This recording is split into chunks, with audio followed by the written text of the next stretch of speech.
Wow, there's a lot of you guys here. God. Can you hear me all right? Do you want to check your mic? Check. Amazing, amazing. Well, first, thank you so much for coming. This is awesome. I want to start off by put your hands up if you have Snapchat. Let's start there. Dean, is your hand up? Where's the Dean? Yeah, perfect. Put your hand up if you have ever posted on a story before. Whether that's Snapchat, Instagram, TikTok, Facebook, you name it. Amazing. So, a few facts about Snapchat, which you already know. 400 million people use it daily. 800 million people worldwide use it monthly. So my first question is, can you even comprehend that? Like, this is such an amazing, success. Well, first of all, I am so grateful to be here. Thank you so much for the kind invitation. I'm really looking forward to talking a bit about our journey and, of course, answering your questions. And it's completely surreal that so many people use our service. It's so far exceeded anything that we ever could have imagined. And it's really wild for me to travel all over the world and meet people in India or in Saudi Arabia or in Australia who are using our service every day to stay in touch with their friends and family. So it's a ton of fun. It's a huge responsibility, but it's certainly vastly exceeded anything we could have ever imagined. Of course.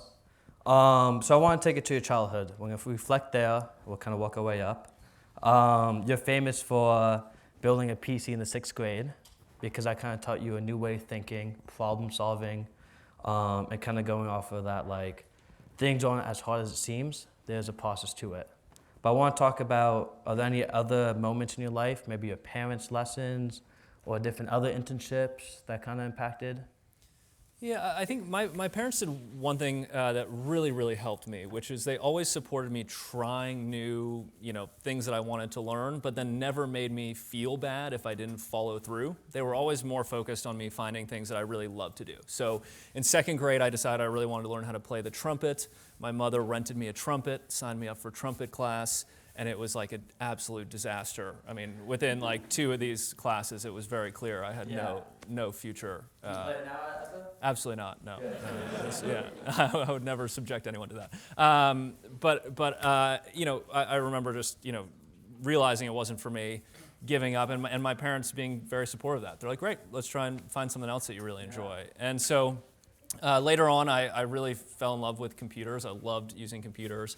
I got a teacher, I guess it was maybe during the summer, I started working with a teacher who taught me how to build my own computer, and then ultimately we ended up making holograms too and all sorts of fun stuff like that. But I think for me, the thing where it sort of all came together was probably around high school. I started using computers for graphic design. So I started using Photoshop and Illustrator and designing all sorts of things. And I realized that computers could be an incredible tool for creativity. And that for me was sort of the moment when it all really came together. I started taking classes at Art Center, some here at Otis as well.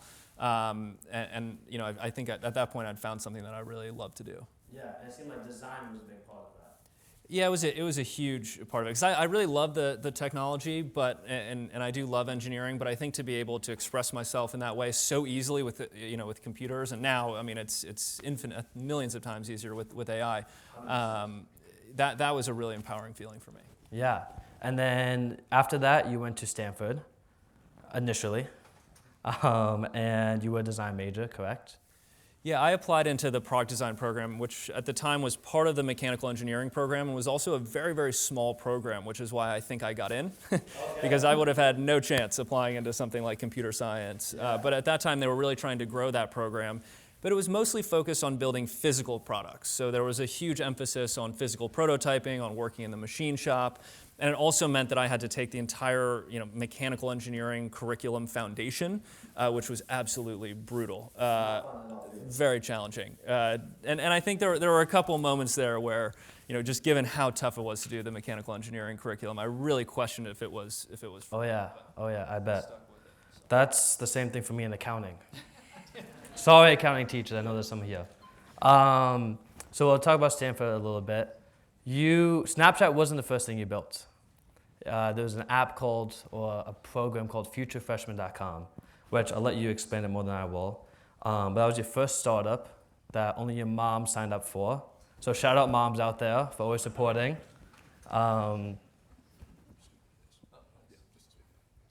Great. So yeah, explain what Future Freshman is and kind of what you learned from Future Freshman that kind of led to Snapchat. And I think and the importance of like failing fast as well. Well, I kind of wish we'd failed faster with Future Freshman because we worked on it probably for a total of about 18 months. Bobby and I, we went on to build Snapchat together. We started working on something called Future Freshman. And Future Freshman was a website designed to help people apply to college. The college process is pretty complicated, lots of different forms and requirements and essays, and we built a platform that brought that all together and made it really easy to do online. We thought this was an amazing piece of software. We had two siblings, my sister, Bobby's brother, both applying into college at the time. Neither of them wanted to use it, which should have been an early sign.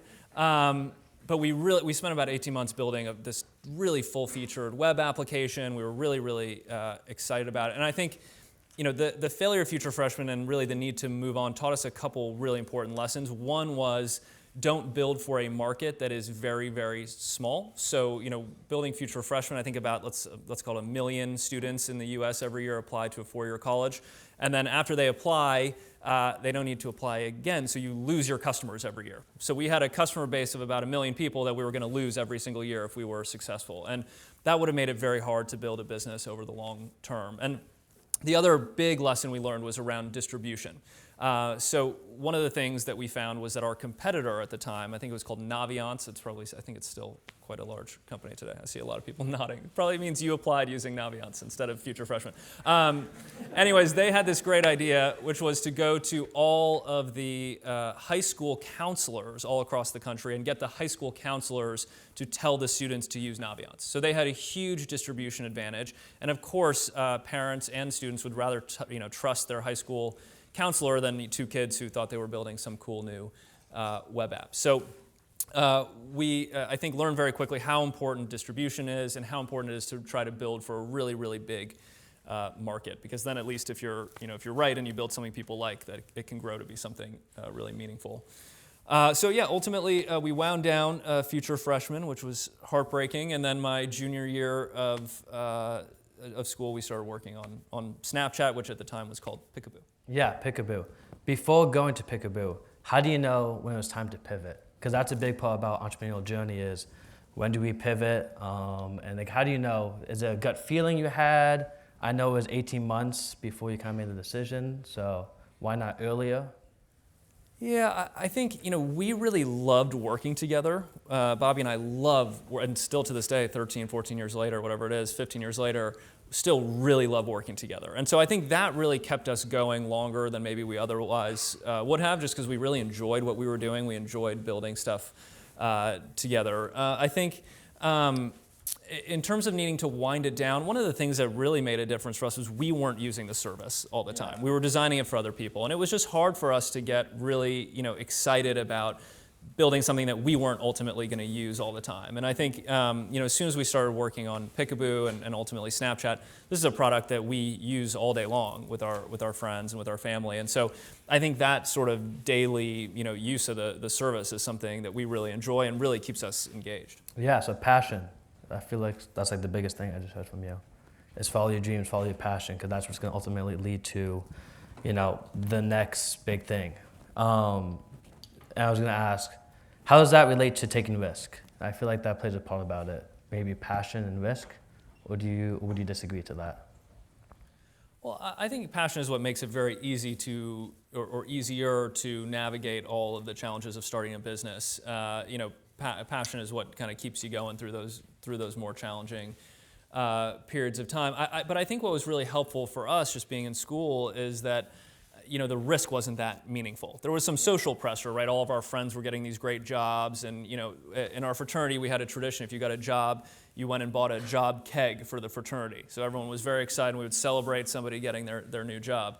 Don't get any ideas. Don't do that. I'm not suggesting that that's a good idea. So it was kind of a bummer that we didn't get to have our job keg and celebrate and have a job. And while my friends were moving to New York and getting apartments, I was moving back in with my dad, and with Bobby and some friends. There's no job keg now for Snapchat? There's no job keg. There's no job keg. Actually, it's never too late, I guess. So So, I think, that part we sort of missed out on a lot of the excitement that our friends had going out and getting their own jobs or getting their own apartments and that sort of thing. But other than that, the risk of failure at that point in your life is very, very low. And so I think, in terms of the risks that we took starting Snapchat or starting Future Freshman, I think was very minimal compared to, the risk of starting a business much later in life or when you're trying to support a family, that sort of thing. So you encourage students, especially now because we're in a safe environment, to take more risk. We have a lot of safety barriers, a safety net around us. Yeah, and you have an amazing community that you're a part of here at school with fellow entrepreneurs, with professors, with a lot of people who are really trying to help you succeed. And I think that's why schools can be such a valuable launch pad for entrepreneurship. Yeah, of course. Amazing. So let's go back into Snapchat. So Future Freshman happened. Peekaboo kind of initially started. Where does the idea of disappearing messages come from? And how did that transition to 2011 when you initially founded Snapchat? Yeah, that came from my friend Reggie, who wanted to share disappearing photos. So name of the app was Peekaboo, boo like a ghost. I drew the little ghost, That was from the beginning. That was from the beginning. Boo, awesome. Peekaboo, boo like a ghost. And then yellow because there were no apps in the top 100 in the App Store that were yellow. So we were like, duh, let's be yellow, I will say, setting up this event, your graphic stood out more than any other graphic out there. Thankfully for the yellow. Yeah, it's a tremendous blessing to have the yellow. So we had the yellow, we had the ghost, and the original concept was really around sending images that would disappear. But very quickly and early on, when I presented to my class, everyone was like, "Well, that doesn't work. You can just take a screenshot." So no one, you can't send photos that disappear. That makes no sense. You can always just take a screenshot. And we're like, well, yeah, you're right. But we started using the service all the time with our friends just to send photos back and forth very quickly. And it's hard to imagine, but back then with MMS, which was the multimedia messaging instead of text messaging, it was very slow. So it would take like a minute or 2 minutes to send a picture via text. And we invented a way to send pictures really, really quickly with Snapchat. So it became easy to send pictures back and forth, and people then asked us to add captions and drawing and this sort of thing. And so, very quickly we realized that the value proposition around Peekaboo, or what became Snapchat, was talking with pictures. And that's how we came up with the name Snapchat and ultimately changed the name and the service and focused on that value. And I saw a huge growth. Here's a little bit of a timeline. September 2011, you founded Snapchat. January 2012, which was 4 months later, 20,000 users. Later that year in April, 100,000 users. So pretty big, growth. Can you talk about Bobby? You mentioned him a few times. How has he played a big part in this? Because you guys are still partners today. Right? Yeah, we're still he's our CTO, our Chief Technical Officer, and really now works on a lot of our more forward-looking augmented reality efforts, a lot of the stuff that we're doing with AI as well. But I think the best part about working with Bobby is how smart he is, how thoughtful he is, and he'll really take his time to understand something, to try to figure out what's going on, and then he'll just say the perfect thing. It's really quite amazing to watch. But I think we complement each other in terms of our interests and how we like to communicate and run the business, and that's been probably, if not the best part, close to the best part of building our business, is having the opportunity to do it with a good friend. Yeah, and he's been there since the very beginning, right? You guys met in college in the dorm room, fraternity, if I'm not mistaken. Yeah, he lived across the hall from me, and the rest is history. Yeah, so you never know who you're gonna meet here. I mean, there we go. You mentioned, Snapchat was a great way to share a moment instantaneously. I think that was a big thing I see between Instagram and Meta at the time versus Snapchat. Instagram allows you to capture a moment versus Snapchat is the fastest way to share a moment. And as you said before, photos speak more than words, and that's kind of where the idea of Snapchat came. So a few features I noticed about Snapchat that's very different than Instagram. One, or any of the other social medias, TikTok, Meta. One, you guys open up straight to the camera roll. All the other ones, even including LinkedIn, go through the feed. So that was super interesting. Two, you have a snap map, which allows you to see where your friends and families are, which is, again, the other social medias don't have. So can you talk about the importance of building community and authenticity in Snapchat and some of those decisions that, that chose you to do those features? Yeah, I think there were a couple of things that we learned very early on. So social media, I think, historically has been really focused on status, right? So you try and collect a lot of photos and videos, people comment on them, and then you build this profile over time that's supposed to, represent who you are. And when we were growing up with social media, we found that was a lot of times just taking the fun out of communicating with friends. So that like 1% of moments that people thought were cool or pretty or perfect, they would put on social media, try to get likes and comments. But the 99% of moments that actually bring people together, that are sort of the ups and downs of life and everything in between, that wasn't being shared at all. And so I think Snapchat created a sort of a new avenue and a way for people to share like the other 99% of their life with their friends in a way that wasn't permanent, that wasn't about collecting status or being performative. And so, we really architected the service around that. So, not having likes and comments on your story that you share with your friends, opening to the camera so you can always share the moment before it's gone. These are the sort of the deliberate design choices we made to try to make Snapchat more for communicating with friends and less about collecting status the way that people were doing on social media. Yeah, totally. Which also leads to your story feature. Can you talk about the idea of stories and how that kind of led to that as well? Sure. Yeah. So at the time, there were a couple things that were happening. One, we were getting requests all the time for a button that would allow you to send snaps to all your friends at once. And we were really worried about introducing a feature like that because we thought people would just spam each other all day long with snaps. We also noticed that on social media feeds, everything was in reverse chronological order. So you would scroll and you would sort of like if somebody posted photos from their birthday party, you would see the end of the birthday party and then the middle and the beginning. And it just didn't really make sense. There wasn't like a chronology.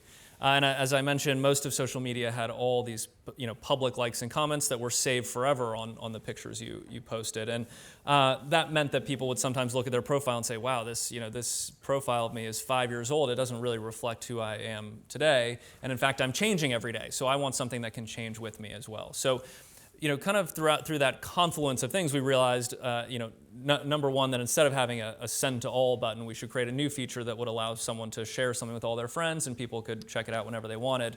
But we should put it in chronological order. We should get rid of the likes, and comments. And then we should make sure it goes away after 24 hours so people feel like they can start every day fresh. And that really, ultimately resulted in stories, which I think is just a much more human way to communicate. It's the way we've been communicating with one another for, thousands of years. Yeah, especially when you see 24 hours within your life. It was a pretty big success, I would say, yeah? A lot of other platforms kind of... Well, not initially. So it was pretty interesting. In the beginning, almost nobody used stories. So I remember, we had a pretty small board at the time, and we were really convinced that this stories thing was going to be great. And we told our board, we're launching stories. It's going to be, it's going to really change our business. It's going to change what Snapchat is.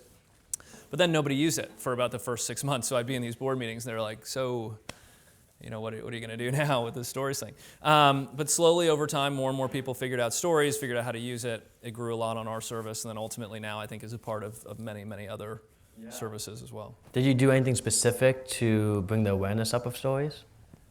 No, we didn't. We just integrated in the product, and slowly people figured it out and learned. And that's one of the things we've noticed over time, especially with new products, new ideas.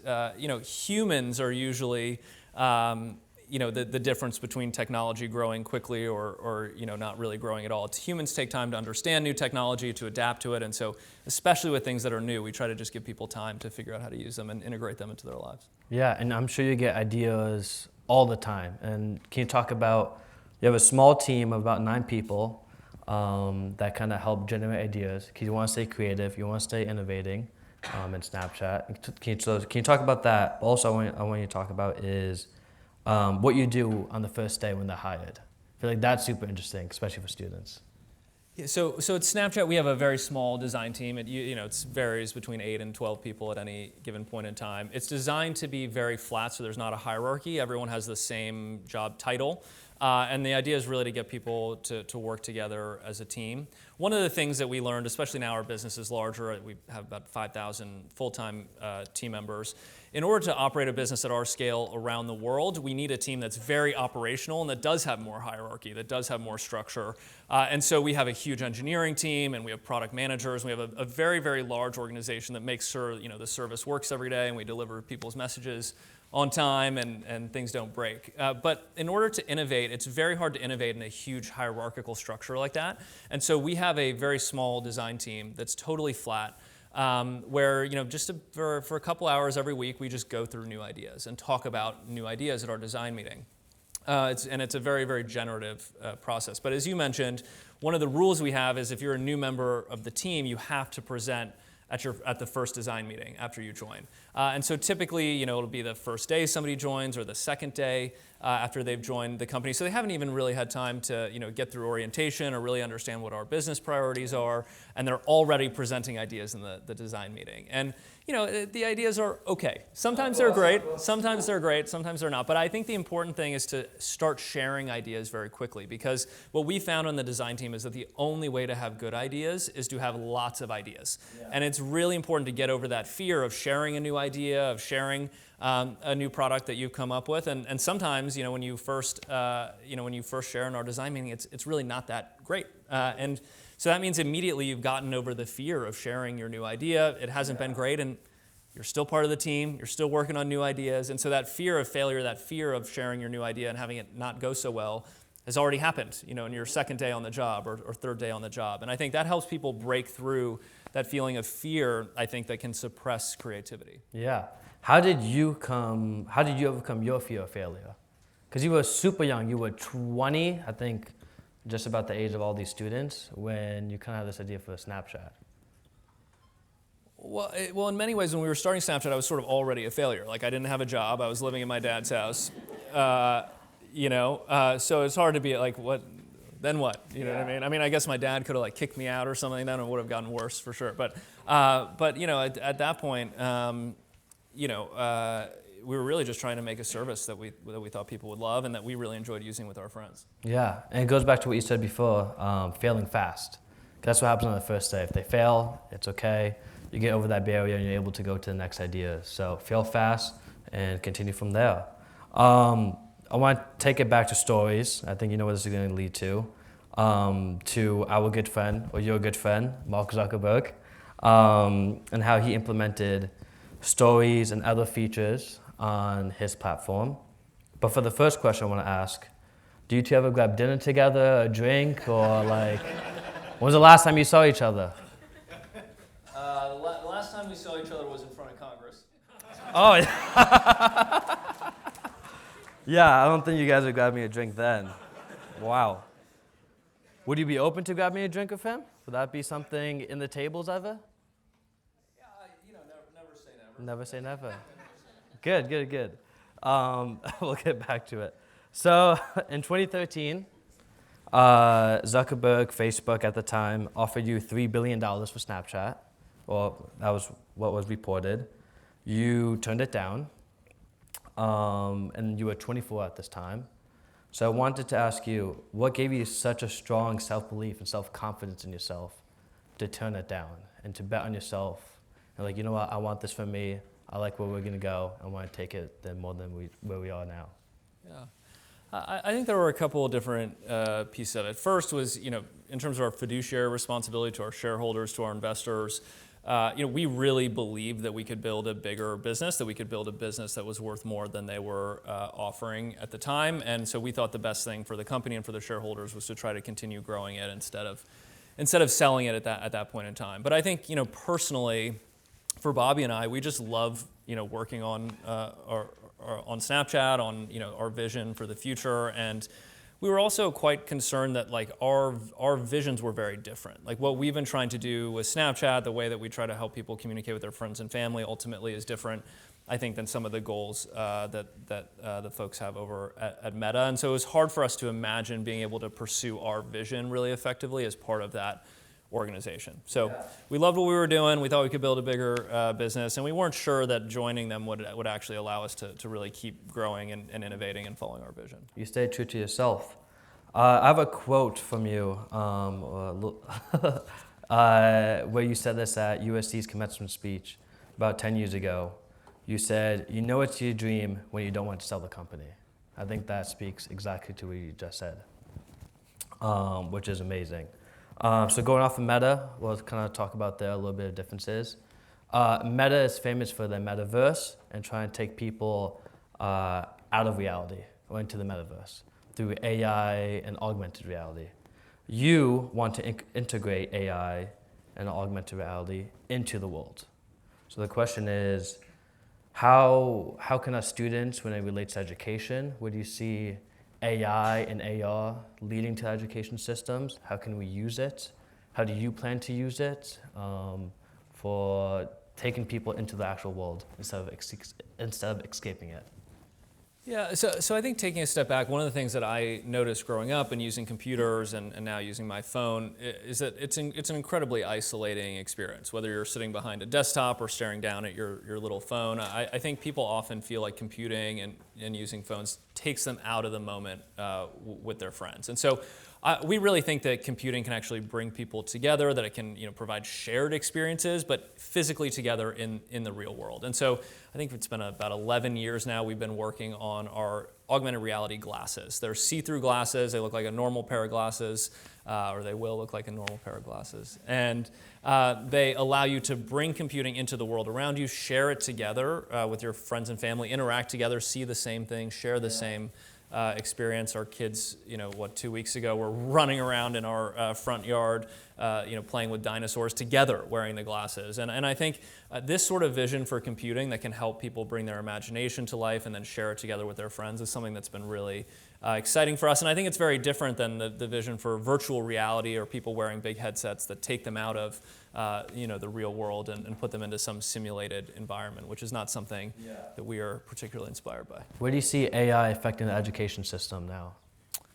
AI, well, I sure wish I had it back in the day. I would have had a lot more free time. Yeah, could help with some of those tests with mechanical engineering. I think it's incredibly exciting. I mean, to me, as I look at the way that AI has changed my own personal workflow and my day-to-day, I'm an incredibly curious person. The fact that I have, now a companion that can answer almost any question I have about the world, and I can get into a deep sort of Socratic conversation with, is unbelievably exciting. So I think the impact on education will be profound. I'm sure you all are way ahead of me on all of that. But I think it's such an exciting time to be learning about the world and to be a person who's curious. Because now I think there's just, learning has been unlocked in a totally new way. 100%. And let's talk about the world for a second. Your app is global. As I said, 850 million users worldwide. How did you, expand it to international waters? Because it was originally at LA, and then the US, and then now it's all over the place. Actually, it originally grew in Norway, of all places. And we had a couple of our friends, my cousin, some folks using it here, in California. But ultimately, it really started growing in Norway, and we were like, gosh, this is incredible. Like, there's so many people using it in Norway. We ought to go figure out what's going on. So we got on a plane. We took some of our seed funding, got on a plane, went to Norway. Wait, how old are you at this point? This was I must have been probably 23, maybe, 20, yeah, something like that. And got on a plane, went to Norway, and we were like famous in Norway. It was unbelievable. Like, we're in the 7-Eleven. They're like, "What are you doing here in Norway?" We're like, "Actually, this app Snapchat." They're like, "No way," Yeah, it was unbelievable. It went on like local radio. It was incredible. And we were actually testing the first version of Android at the time. It wasn't released yet. And so like we'd make friends in the bar by being like, "You want the Android version of Snapchat?" People are like, "No way." We're like, "Yeah, here we go." Yeah, so we got Android out there in Norway. Anyways, it was really, we were like, please God, let it grow other places too.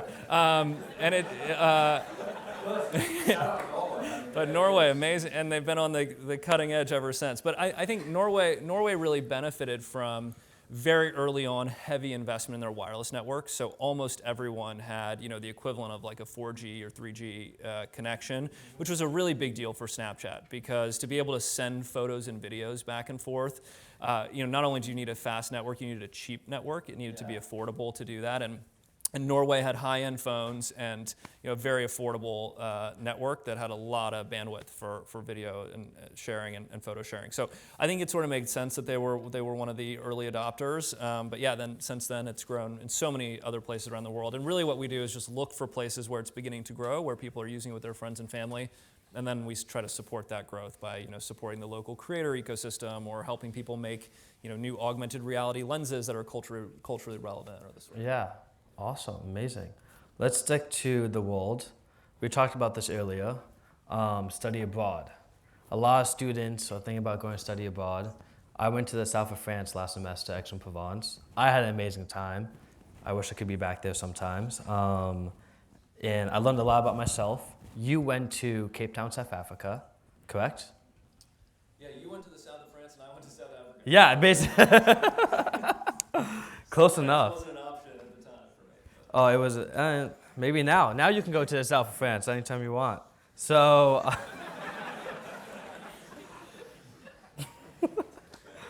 I'm happy to tag along. I know the locals, so I can show you the places. I know the local bars and everything. And the drinks. So, what did you learn at a young age going to study abroad? The new perspective on the world. What do you learn about yourself, maybe? And do you think students should go on study abroad and travel? Yeah, so it's really interesting for me going because that was actually the second time that I had been in South Africa. So I was returning. I had gone and worked there. I guess my freshman year of college. I went during the summer, and I worked in a township called Nyanga, and I was helping kids learn how to get jobs, essentially job skills, interview skills, and whatnot. And I think when I went back,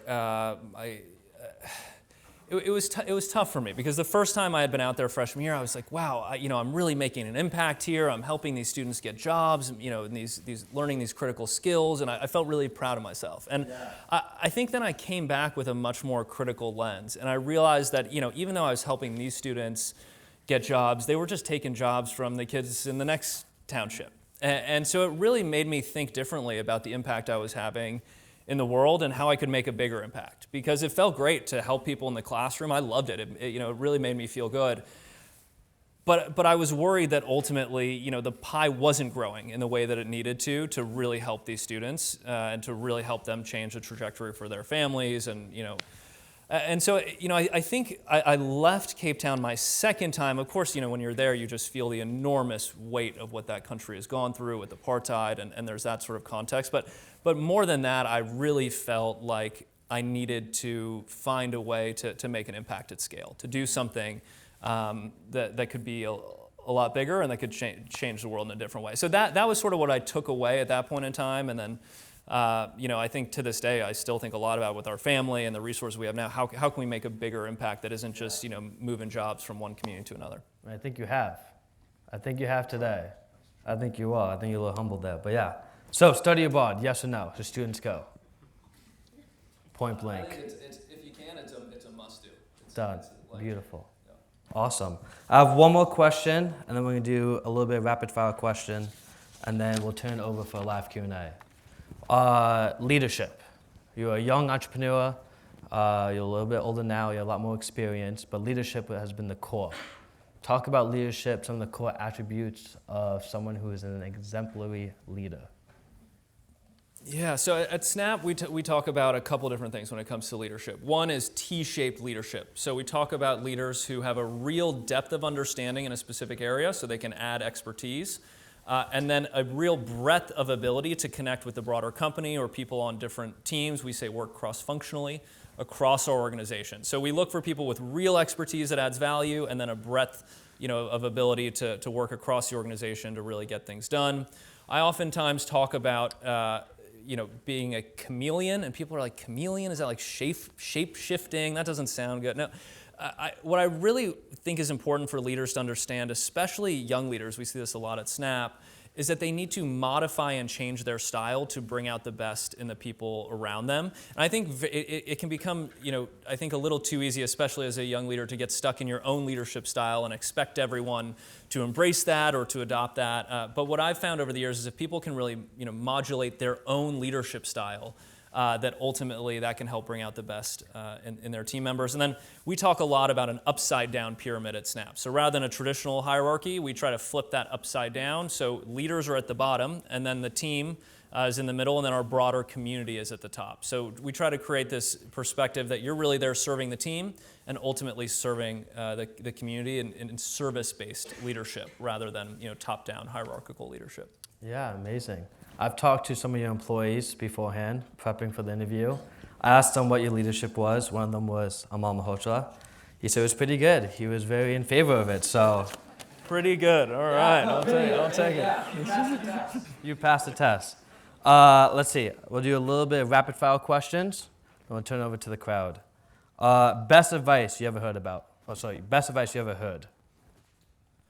Best advice from a business school class I audited was you have 2 ears and 1 mouth. Use them in that proportion. Awesome. Worst advice? Worst advice you ever heard? Can you guys hear me? Did it go out? Okay, perfect. Worst advice? Retire, done. Your favorite Snap filter? You know, I've been playing around a lot with our new generative AI lenses. So over this past weekend, I was doing my 90s yearbook snap and me in the 60s. Me in the 60s was not it wasn't great. No, it wasn't great. No. 90s not so bad, but. No. 60s not bad. Who are you currently snapping? Of course, Miranda. Of course. Favorite partnership that you have that Snap has? Oh, wow. We work with so many amazing partners. I think one of the partnerships I've really enjoyed has been working with Disney, just because they're so creative, and they've been really open to trying new things when it comes to technology. So when COVID happened and the parks shut down, I called up Disney. I was like, hey, can we come and map your parks and map them in 3D so that we can overlay augmented reality on top of them and really try to evolve the parks experience? And so they're like, yeah, sure. So we were able to generate some amazing 3D maps of the Disney parks. And now inside the Disney Park app, when you go to the parks, you can open up the AR camera right inside their app using our technology and really bring the Disney experience to life and be with your favorite characters and see the park in a new way. Amazing. And I'll do one last question. Is there anything in your life that you would do differently if you weren't afraid of anything? Oh my God. I wasn't afraid of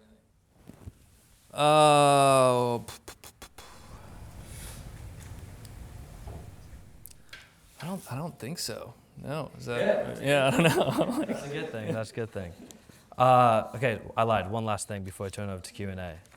You're in a room full of students. I think there's about 350 students out here. Any last remarks, anything we didn't talk about that you want to tell them, motivate them, give them some last words of wisdom?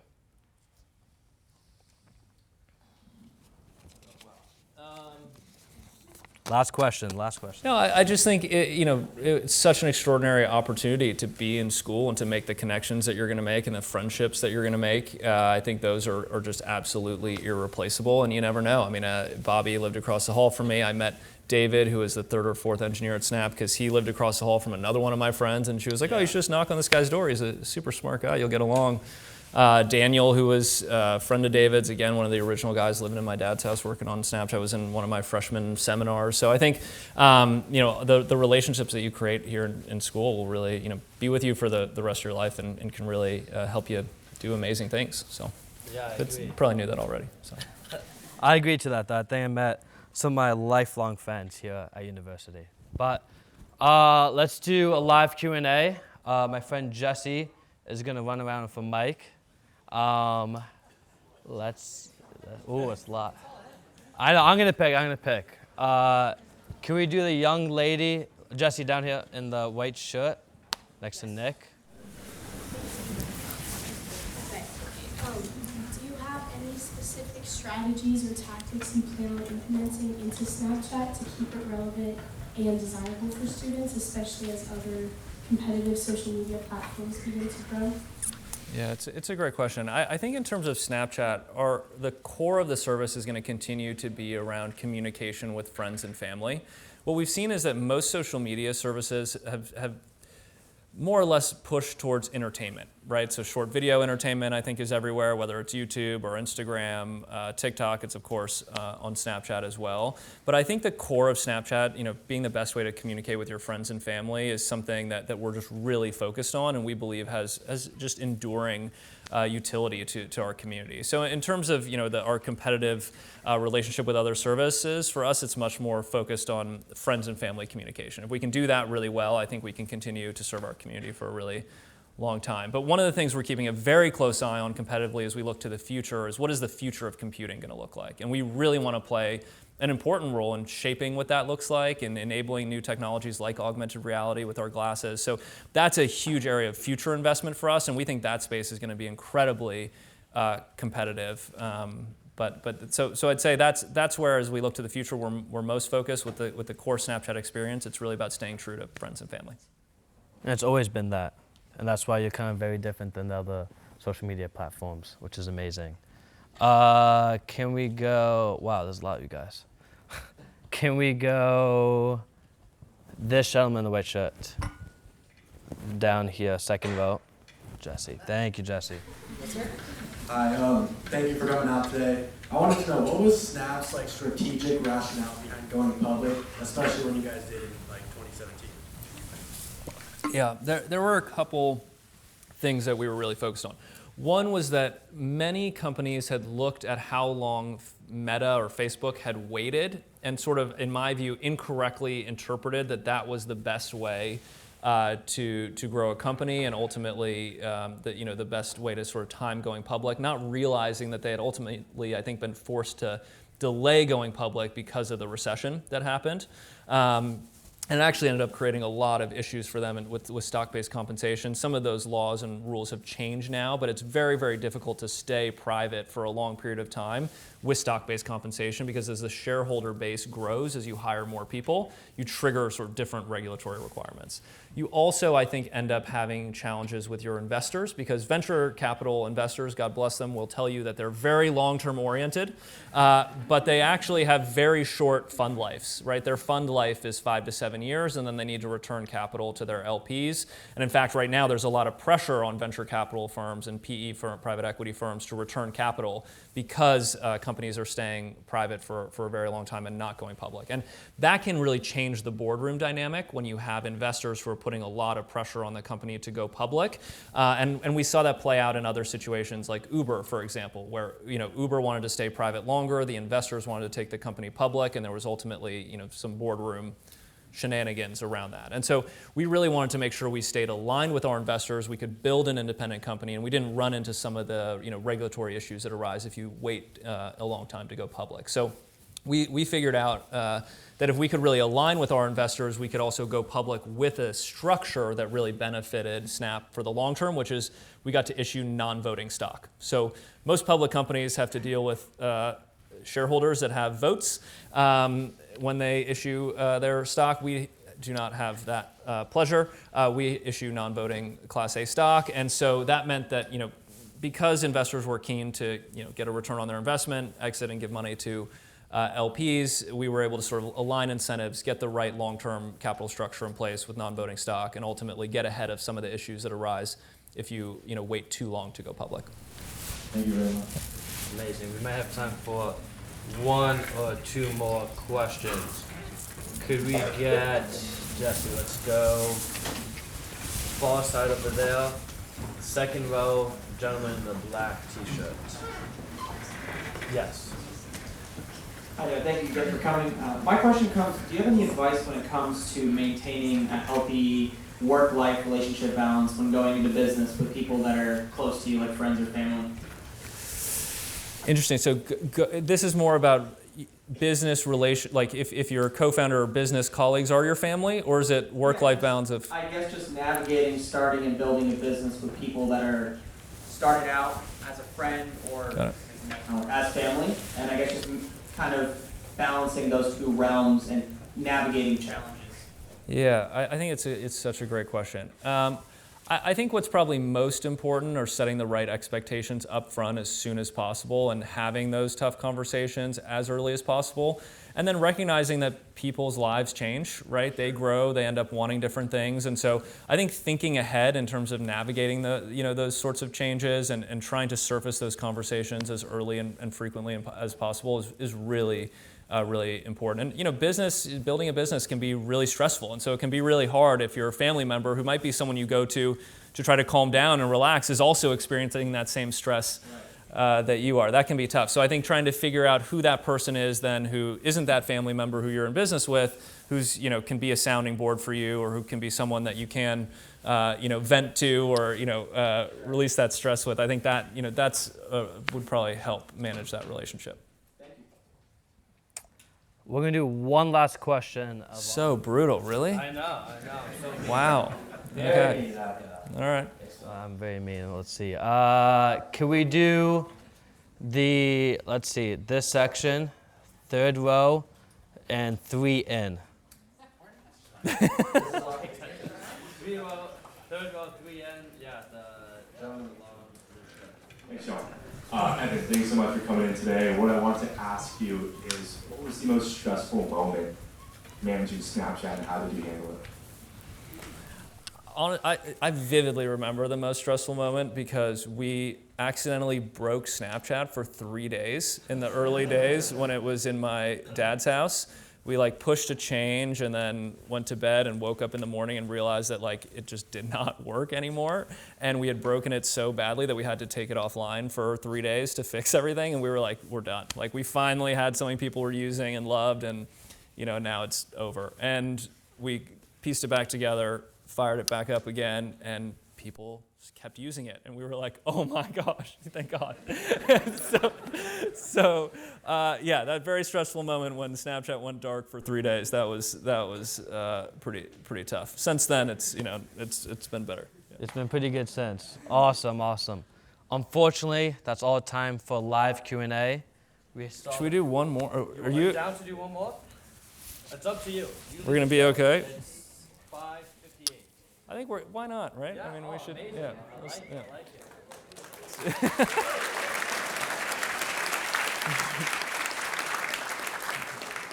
it. Jesse, can you come all the way down here? Yes, please. We'll go with the gentleman third seat. Thank you, Jesse. A lot of pressure. Last question. Evan, check. Hello, check. Yeah. I can shout if needed. Evan, just your speaks and your mindset alone, you've already inspired so many people here, including myself. You mentioned earlier, who do you snap currently with your wife? You just answered a question about relationships and business. Most important relationship you have is really with your significant other. How did you manage that early in your, founding experience, and how do you manage that now? Wow. Also, got one thing. It was her birthday yesterday, and he made plenty of time to come here after. Well, first of all, it was just such a miracle that we were, sat next to each other at a dinner hosted by my friends in New York, and we hit it off. I thought I had no chance, so we exchanged numbers, but I didn't follow up or anything. I was like, yeah, right. I mean, there's no way she's gonna, want to take this any further. And she ended up texting me a month later or something, and I was like, no way, wow. And